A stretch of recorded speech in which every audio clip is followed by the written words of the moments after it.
हिंदुस्तान की एक वैल्यू है, हिंदुस्तान की एक इक्तिसादी हैसियत है और जिसको दुनिया मानती है।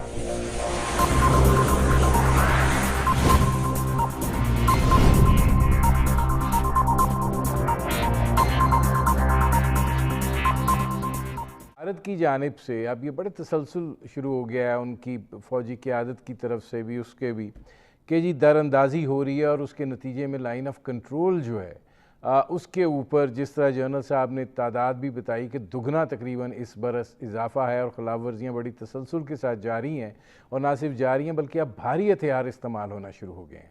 और ये भी कहा गया कि इस लॉकडाउन के दौरान जो है भारत ने कुछ फ़ौजी अफसरान और कुछ फ़ौज जो है वो मज़ीद मुंतकिल की है। आपको क्या ज़ाइम दिखाई दे रहे हैं भारत के?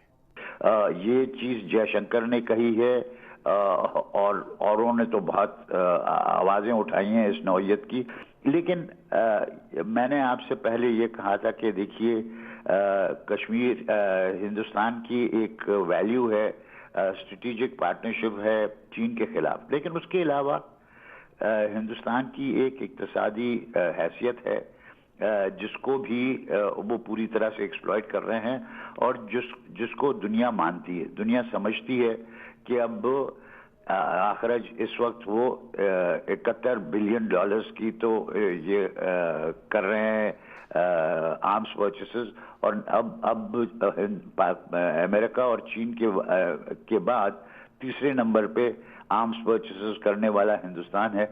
वो उसके लिए एक मंडी है, लेकिन उसके अलावा उसमें देखा जा रहा है कोरोना वायरस के बावजूद और उसको एक तरफ रखते हुए कि हिंदुस्तान में वो पोटेंशियल है ट्रेडिंग पार्टनर होने का,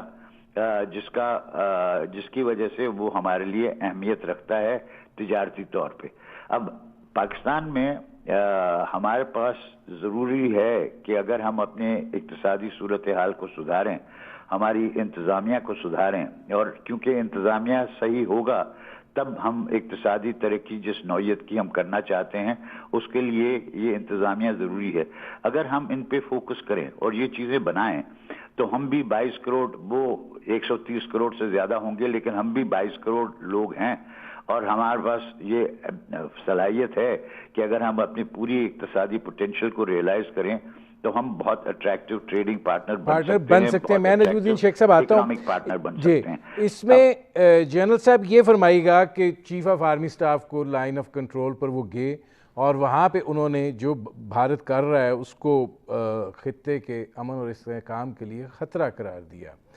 अब जो सूरत हाल है और भारत के अंदर जिस तरह की गुफ्तगू हो रही है, क्या आपको दिखाई देता है कि भारत मंसूबाबंदी कर रहा है रेड लाइन क्रॉस करने की?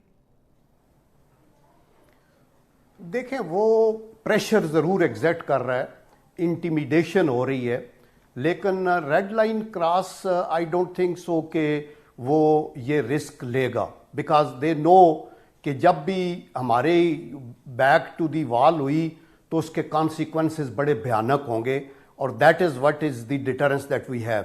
और मोदी तो अपने मैनिफेस्टो में वादे करके आया है और ये तो बुलंद बांग दावे करते हैं कि हम कश्मीर के अंदर घुस जाएंगे और ये करेंगे, और मैं नहीं समझता कि वो इतनी जुर्रत कर सकते हैं कि आज़ाद कश्मीर में घुसें। और अभी भी ये जो वावेला है ये गलत है। उसकी वजह है इनकी डबल फेंसिंग हुई है।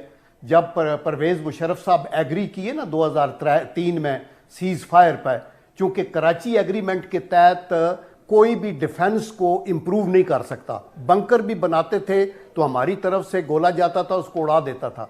जब ये सीज फायर होगी तो उन्होंने फेंसिंग की 550 किलोमीटर्स की, और ये दिसंबर 2004 तक मुकम्मल कर ली। अभी उसके ऊपर कैमरे हैं, फ्लैश लाइट्स हैं, सेंसर्स हैं, उसके ऊपर हर तरह के अलार्म्स लगे हुए हैं। तो फिर हमारी तरफ से वहाँ तो वायलेशन का कोई तुक है नहीं, लेकिन चूंकि उन्होंने ये बोगी एक पाकिस्तान की जिंदा रखनी है और अंदर बताना है और कश्मीरियों को दबाना है, तो that is what they are doing. मैं नदीम ये कहना चाहता हूँ कि ये जो इंटरनेशनल पॉलिटिक्स या डिप्लोमेसी है ना, it is like a chess game. ये बात थी कि अगर तो आप रिएक्टिव हैं तो आप कभी भी कोई इनिशिएटिव नहीं लेंगे, ना प्रोएक्टिव होंगे। ये अंडरस्टैंडेबल है कि कंट्रीज के अपने इंटरेस्ट हैं, लेकिन हमें लूप होल दे के एक्सप्लॉइट करना है। मसलन اب جب سے انڈین کی الائنمنٹ زیادہ امریکہ کی طرف ہوئی ہے تو ہمیں ایک اوپننگ ملی ہے کہ رشینز کا تھوڑا ایٹیچیوڈ ہمارے ساتھ بیٹر ہوا ہے. اس کو ہم کس حد تک پرو ایکٹیولی ایکسپلائٹ کر سکتے ہیں, یعنی ان کے اپنے انٹرسٹ بھی ہوں, ان کو دعوت دی جائے, وہ یہاں ڈیفنس پروڈکشن میں کچھ انویسٹ کریں, کچھ ان کو انرجی میں انویسٹمنٹ دی جائے, کچھ ہم ادھر جائیں, تو ہمارے ان کے ساتھ ایک تعلقات کے اندر بہتری آ سکتی ہے. اسی طرح ہم ڈیمیج کنٹرول بھی کریں, لیکن پلس جہاں جہاں اپرچونٹیز آپ کو ملے ان کو بلکہ کریٹ کیا جائے اور ان کو ایکسپلائٹ کیا جائے. ہم انفارچونیٹلی اپنی ڈپلومیسی میں پرو ایکٹیو نہیں ہے. میں جنرل صاحب آتا ہوں, ہم جنرل صاحب میں آتا ہوں. میں نے جنرل صاحب سے پوچھا کہ بھارت ریڈ لائن کراس کرے گا کہ نہیں.